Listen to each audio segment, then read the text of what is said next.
So shout out mga kadasig. Dito tayo ngayon sa Tikan. Nagalo ng nyug. Ayan mga kadasig ko. Nakita nyo yung area.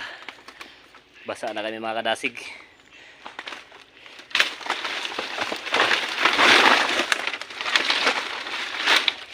Sobrang hirap ng area mga kadasig. Tapos inakaw pa yung mga nyug dito. Kaya konti lang yung ano namin. Lugi kami mga kadasig sa ano,